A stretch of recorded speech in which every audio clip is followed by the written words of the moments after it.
аймак, айыл чарба, билим берүү, ишкерлик, инновациялык долбоорлор, өлкөнүн жана инсандын өнүгүүсү жамааттык медианын эл собол программасында ар шаршемби 13:00 жана жума 12:00. Бизге Facebook, YouTube'дагы жамааттык медиа баракчалары аркылуу кошулуңуз. Ошондой эле аймактардагы жамааттык медиа радиолорунан угуңуз.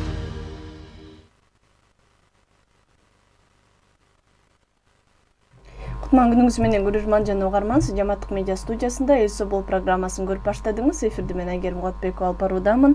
Кыргыз Республикасынын социалдык фондунун окуу борбору мекемеси жогорку жана атайын орто окуу жайлардын студенттерине, жаштарга социалдык камсыздандыруу жана пенсиялык камсыздандыруу жөнүндө базалык билим берүү боюнча атайын окууларды өткөрүп келе жатат. Биз бүгүн жаштар пенсия тууралуу эмнени билиш керек деген темада сөз кылабыз. Ал үчүн студияга Кыргыз Республикасынын министрлер кабинетине караштуу социалдык фондунун окуу борбору мекемесинин баш кадиси Элмира Омарованы чакырганбыз. Кутман күнүңүз менен.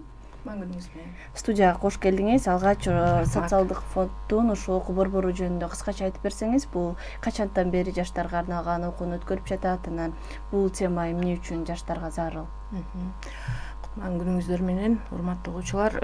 Бүгүн ушул социалдык фонддун окуу борбору мекемеси жөнүндө айта кетсек, 2009-жылдан бери иштеп келе жатабыз. Өзүнчө юридикалык мекеме болуп, ошол жылдан бери биздин негизги функцияларыбыз, окуу борбору мекемесинин негизги функциялары бул биздин социалдык фонддун адистеринин, кызматкерлеринин кесиптик билим деңгээлин жогорулатуу болуп эсептелинет. Анан 12-жылдан тарта биз агартуу билим министрлиги менен социалдык фонддун ортосунда бириккен буйрукка кол коюп, ушул жаштардан тарта ар бир жаранга социалдык фонд жөнүндө биздин функцияларыбыз, негизги функцияларыбыз кандай, эмне жумуш аткарабыз, эмне үчүн пенсия жөнүндө азыртан ойлонуш керек, ар бир жарандын өз кызыкчылыгын арттыруу максатында 2012-жылы бириккен кол койдуруп буйрукка ошонун негизинде иш алып келе жатабыз. Мына 12-13 жылдан бери Бишкек шаарында жайгашкан жогорку жана атайын орто окуу жайлары 9-10 класстын окуучулары, бизде социалдык фонддо 53 райондук, шаардык башкармалыктар бар республика боюнча. Ошолорго дагы биздин жетекчилик тарабынан кат кетиргенбиз, атайын кат кетирип, милдеттендирип алардын жетекчилерин ошол жерлерде дагы орто мектептерге, окуу жайлар, жогорку окуу жайлар болсо ошолорго да барып, студенттердин акыркы курстун студенттерине пенсиялык сабаттуулук жөнүндө деген темада лекцияларды окуп келебиз. Бул лекцияларды окуунун негизги эле максаты жаран жаш кезинен тарта, ошол студент, мектеп окуучусу болобу, ошол кезден тарта келечектеги пенсиясы жөнүндө ойлонуп, эртеңки күндө бир жерге жумушка орношкондо ошол күндөн тарта эмне үчүн социалдык төлөмдөр төлөнүп туруш керек, ошолор жөнүндө билүүсүн жөнүндө. Анан жана сиз айтып кеткендей, жаштар негизинен биз жашпыз, пенсия курагына абдан көп убакыт бар деп ойлошот да.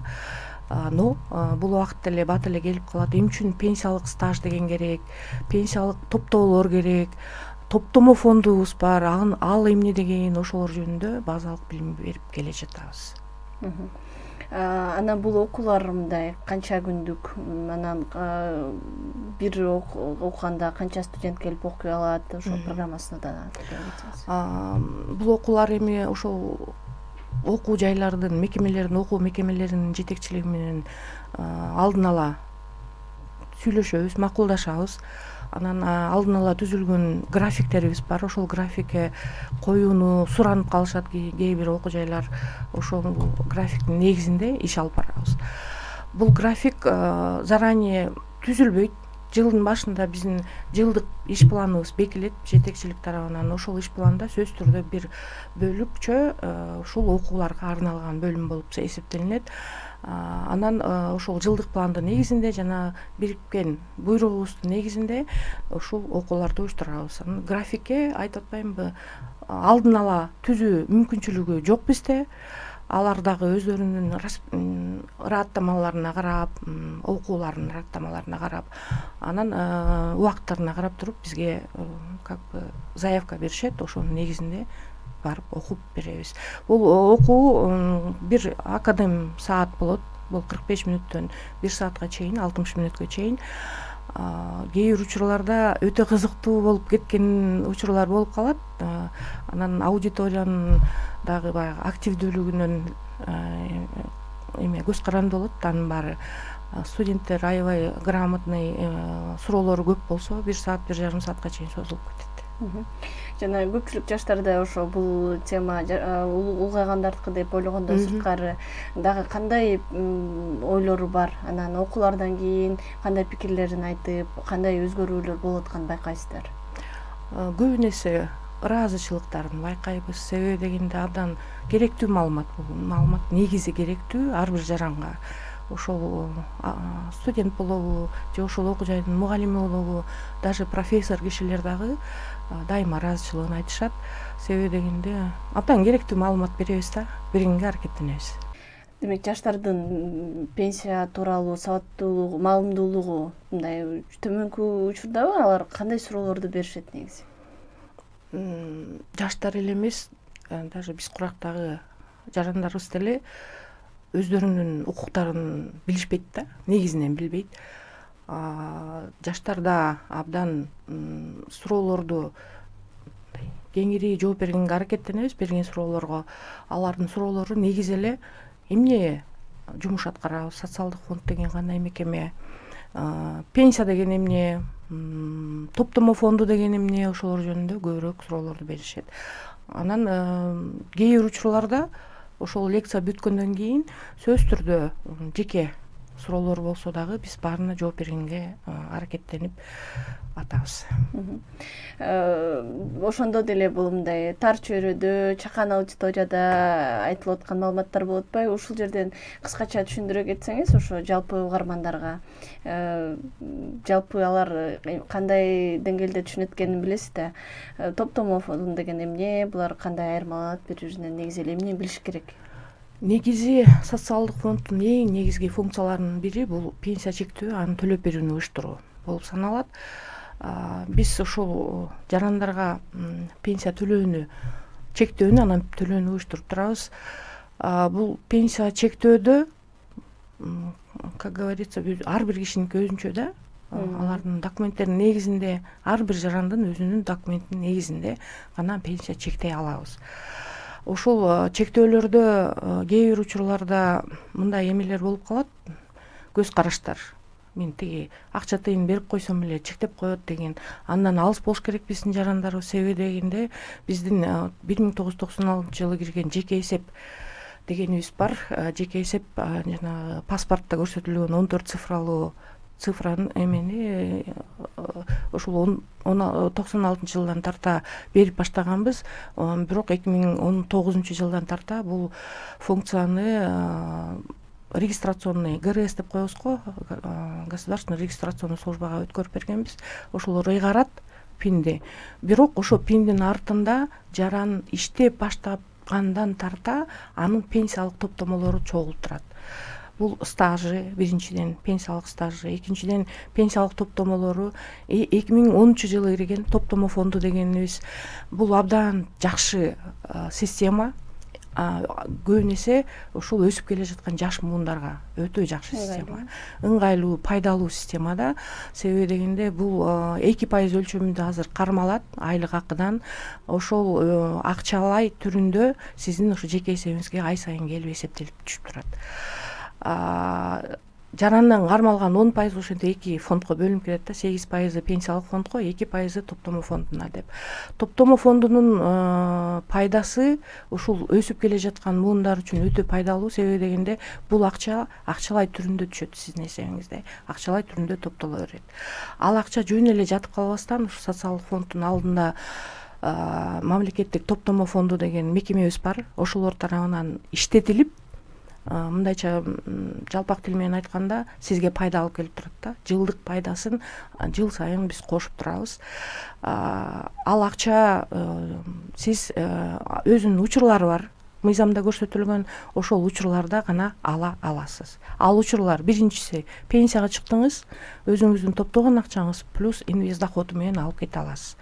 Экинчи учур, жаран башка мамлекетке көчүп кетсе, туруктуу жашоого, орусча айтканда ПМЖ деп коет эмеспизби, постоянное место жительства, гражданствосын өзгөртүп көчүп кетсе, ал кишиге сразу төлөп беребиз топтомо фондундагы акчасын.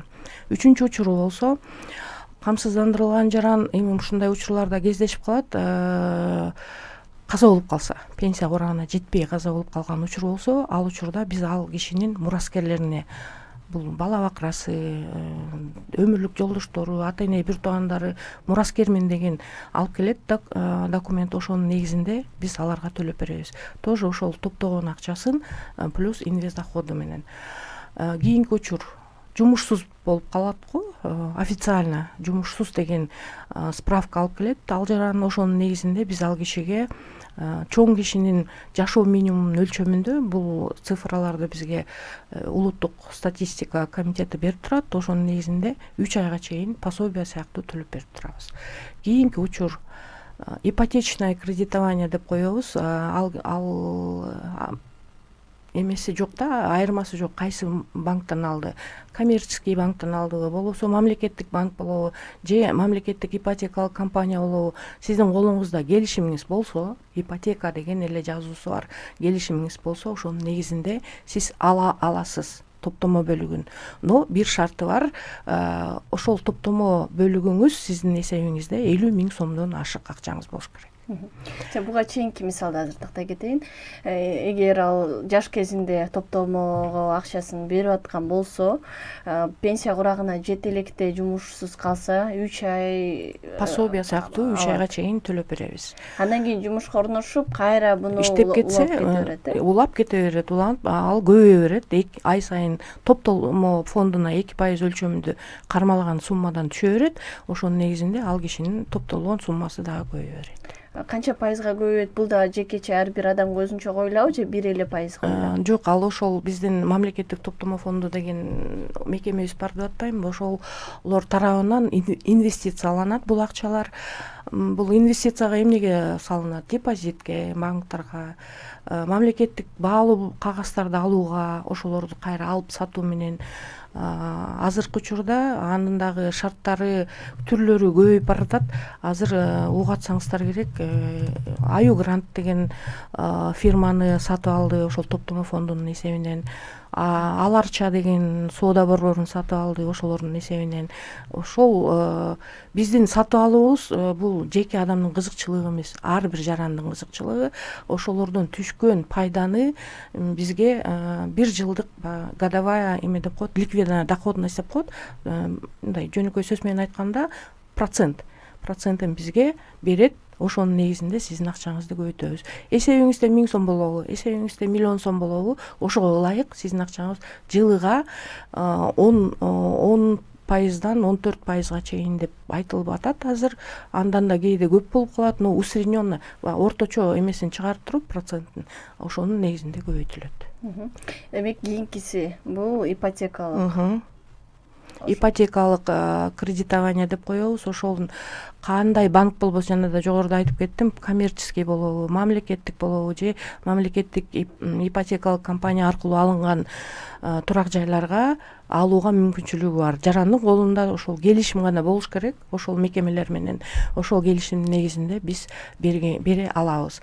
Но бир шарты мыйзамда көрсөтүлгөн 50 000 сомдон ашык акчаңыз болсо гана уруксат берилет. Эми мындай азыркы жаштар темасына келсек, эгер мындай жаш ушул студент кезинен баштап иштеп баштаса, анын социалдык төлөмдөрү кантип эсептелет? Негизи айлык акы алып атпайбызбы? Фонд оплаты труда деп коет, ошонун 27,25 бүгүнкү күндөгү тариф ушундай да, 10%-ын кызматкерден кармалат. 17,25-ти иш берүүчү кызматкер үчүн, ошол камсыздандырылган жараны үчүн төлөп бериш керек. Көбүн эсе частный компаниялар деп коебуз го, ошолор ушундан катышат дагы өзүнүн иштетип аткан жаранга төлөбөй коюшат да. Уюштурулган сектор деп коебуз, бул эми медицина уюмдары, билим берүү уюмдары, мамлекеттик уюмдар, алар обязательно төлөнөт. Биздин мыйзамдарда негизинен милдеттүү деп жазылып калган. Ар бир жаран ал иштейби, иштебейби, балким үйүндө отуруп эле кандайдыр бир пайда көрөр, ижарага берип квартирасын, болбосо бизнес ачып, бирдеке кылып иштеп, ошол пайдасынан сөзсүз түрдө камсыздандыруу төлөмдөрүн төгүп туруш керек. Милдеттүү деп жазылган да бизде. Ошону аткарбаган жарандарыбыз, к сожалению, азыр көбүрөөк. Ошон үчүн биз дагы пенсияны угуп атсаңыздар керек, бир жылда бир жолу көбөйтүп берүүгө аракеттенип, 1 октябрь карылардын күнүнө карата сөзсүз көбөйтүп беребиз да. Индексация деп коет, индексацияланып турат пенсиялар. Ошону биз баягы жогорку деңгээлде көбөйтүү үчүн биздин бюджетке карайбыз. Бюджетибизге карап туруп ошончо суммага быйыл 25-жылы 1 октябрда камсыздандыруу бөлүгү 10% көбөйдү. Бул деле жакшы акча да. Ошол пенсия алып аткан жаранга көмөк болуш үчүн, анын жашоо деңгээлин жогорулатуу максатында ушундай иш-чаралар өткөрүлүп турат бизде. Жана милдеттүү камсыздандырууну төлөбөгөн жарандарга карата кандай чаралар көрүлөт? Чаралар, административдик чаралар бар, бирок негизинен бүгүнкү күндө биздин камсыздандыруу төгүмдөрүн салык кызматы чогултуп берет. 19-жылы өткөрүлүп берилген ал кишилерге биз ойлогондой жогорку деңгээлде чогулта албай калдык убагында. Ошондуктан ошол салык кызматына, мамлекеттик салык кызматына өткөрүп бергенбиз. Алар чогултуп берип атышат, жакшы азыр. Бирок ушул теневая экономика деп коебуз, ушулга кирип кеткен жарандарыбыз абдан көп да бүгүнкү күндө. Бизнесте эми алар үчүн сөзсүз эме чаралар бар, колдонулат. Салык кызматынын өзүнүн укуктук ченемдик актыларынын негизинде аларга чара көрүлөт.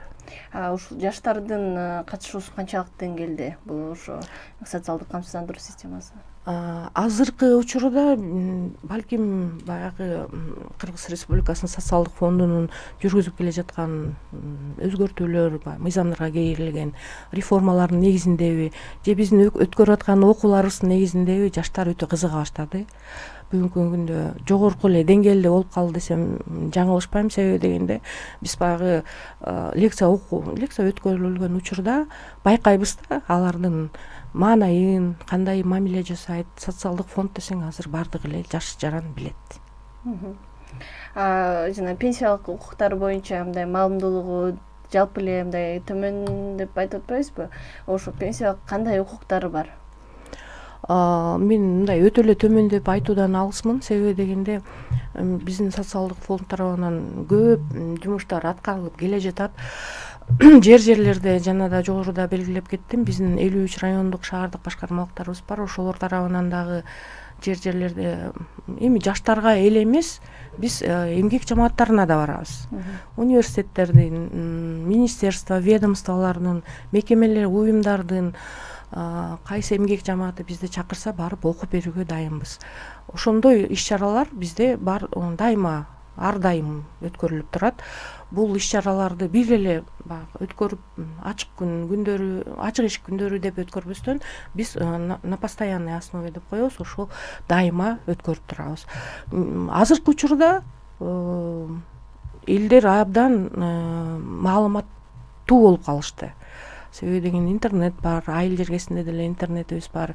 Интернет желелеринен болобу, радио, телевидениядан болобу кабардар болуп турушат жарандар сөзсүз түрдө. Азыр кадимкидей өсүп калды. Ушул эле жерден ошо жарандардын пенсиялык укуктары боюнча токтоло кетсеңиз, эң негизги кандай укуктар бар?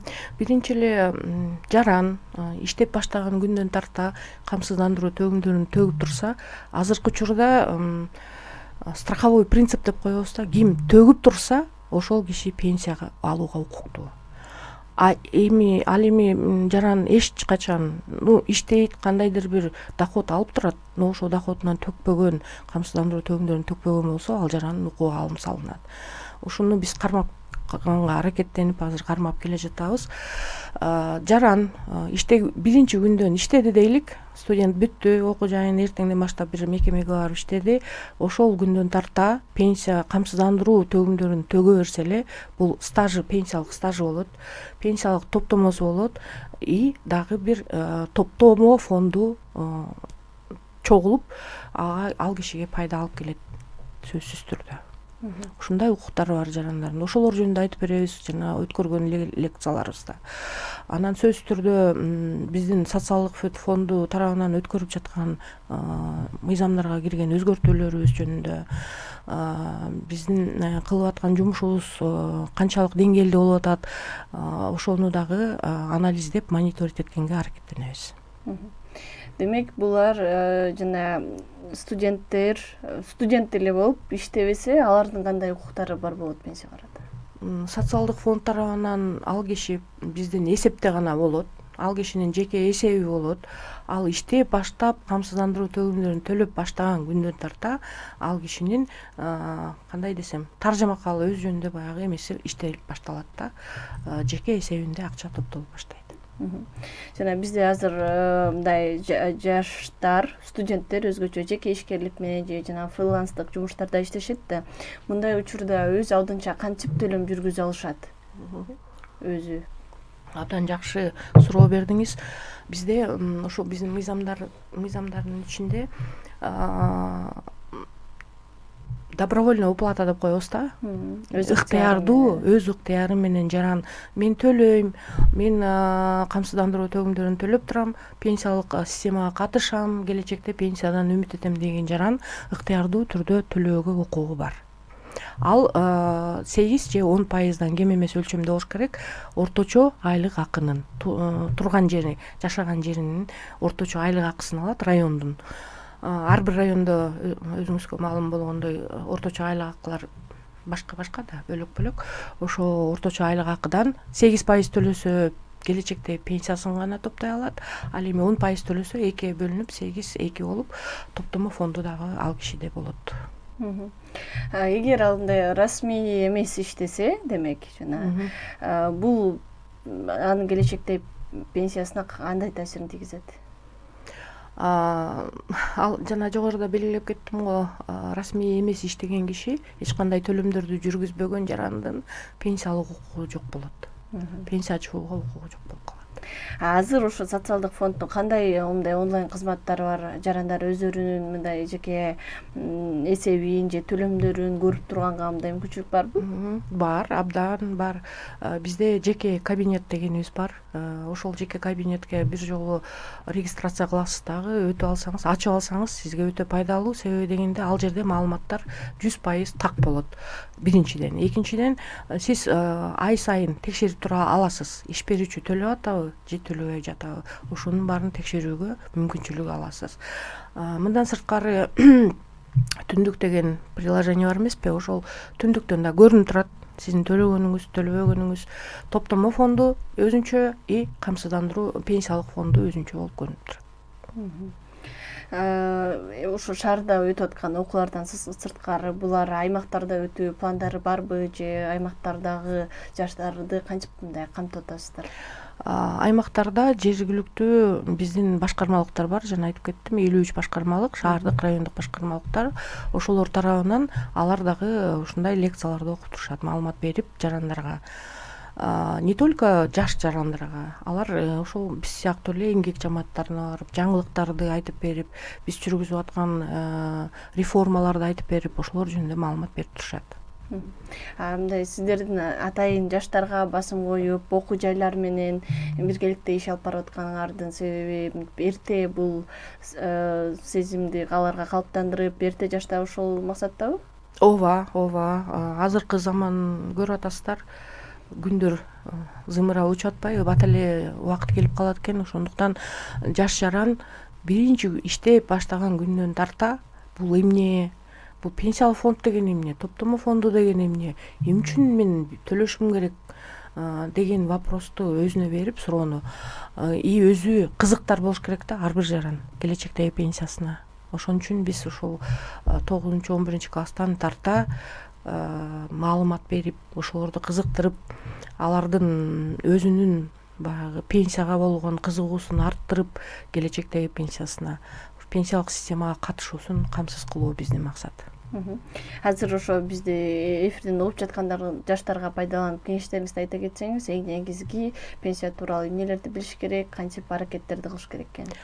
Биринчиден эле жаш муундар окууну бүтүп бир жерге барып иштей баштагандан тарта алар келишим түзөт иш берүүчү менен. Ошол келишим түзгөндө сөзсүз түрдө бүт бардык налогторду, подоходный налог дегенибиз бар, андан сырткары камсыздандыруу төгүмдөрүн, то есть соцфондко төлөнөбү, төлөнбөйбү, кызыктар болуп өздөрү суроосу зарыл да.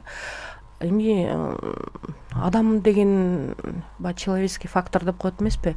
Ар кандай болот да, кээ бир өз бизнесин жүргүзүп аткан жарандарыбыз билбестиктен да мамиле кылып коюшу мүмкүн ушундай. Же болбосо билип туруп лишний төлөгүсү келбей калышы мүмкүн. Ошондуктан ошолордон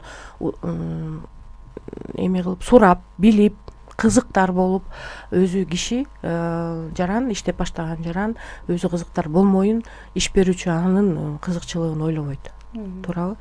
Ошондуктан ар бир кичинекей жаш муундарыбыз өсүп келе жаткан, иштеп баштаган күндөн тарта өзү кызыгып, сурап, тактап, макулдашып, мен төлөйм, мен деген пенсиялык системага катышам деген ой болуш керек да.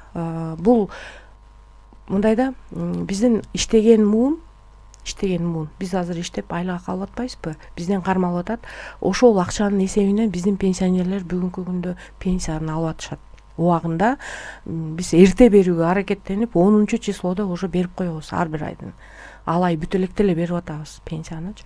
Анан эмне үчүн жаш адам, жаш муун кичкей кезинен тарта өзү мындай гражданская активность деп коет го орусча айтканда, ошондой мамиле жасаш керек да. Ата мекенчил болуп, ушул ата өлкөмдө экономиканын өсүүсүн каалайм, ушул кары картаңдар жакшы жашоосун каалайм деген жаран төлөөгө умтулушу керек да. Себебин айтайынбы? Международная организация труда деген бар, МОД деп коебуз. Кыргызстан ал жерде мүчө болуп эсептелинет. Ошол МОДтун эмеси боюнча, требованиясы боюнча бир пенсионерге 2ден ашык иштөөчү чак келиш керек. Пенсияны жогорку деңгээлде алуу үчүн. А бизде Кыргызстанда бүгүнкү күндө бир пенсионерге бир дагы эмес 0,8 иштөөчү камсыздандыруу төгүмдөрүн төлөөчү чак келет. Ошого карабастан биз пенсияларды жылыга индексациялап көбөйтүп берүүгө аракеттенип келе жатабыз. Эми ата энелерибиз, чоң ата, чоң апаларыбыз биздин баягы эмебизде да, биз карашыбыз керек аларды, туурабы? Биз как бы содержать этишибиз керек, багышыбыз керек деген сыяктуу ушул кишилердин да. Ошон үчүн ар бир кичинекей бала, студент эртең иштеп баштагандан тарта мындай жүрөгүндө чоң ата, чоң апасы көрүнүп туруш керек да. Мен иштешим керек, мен камсыздандыруу төгүмдөрүн төлөшүм керек. Себеби дегенде мен бул кишилерге жардам берем деген ой менен иштеп башташ керек. Чоң рахмат сизге. Бизге бөлүнгөн убакыт соңуна чыгып калды. Убактыңызды бөлүп угармандарга пайдалуу маалыматтарыңыз менен бөлүшкөнүңүзгө ыраазычылык билдиребиз. Урматтуу Жамааттык медианын көрөрманы жана угарманы, сиз Эл Собол программасынын кезектеги көрсөтүүсүн көрдүңүз. Бул жолу биз жаштар пенсия тууралуу эмне билиш керек деген суроонун тегерегинде сүйлөштүк. Суроолорго Кыргыз Республикасынын Министрлер кабинетине караштуу Социалдык фондунун окуу борбору мекемесинин баш кадиси Элмира Оморова жооп берди. Эфирди мен Айгерим Кубатбекова алып бардым. Кайрадан эфир аркылуу амандашканча саламатта туруңуз. Аймак, айыл чарба, билим берүү, ишкерлик, инновациялык долбоорлор, өлкөнүн жана инсандын өнүгүүсү Жамааттык медианын Эл Собол программасында ар шаршемби 13:00 жана жума 12:00. Бизге Facebook, YouTube'дагы Жамааттык медиа баракчалары аркылуу кошулуңуз. Ошондой эле аймактардагы Жамааттык медиа радиолорунан угуңуз.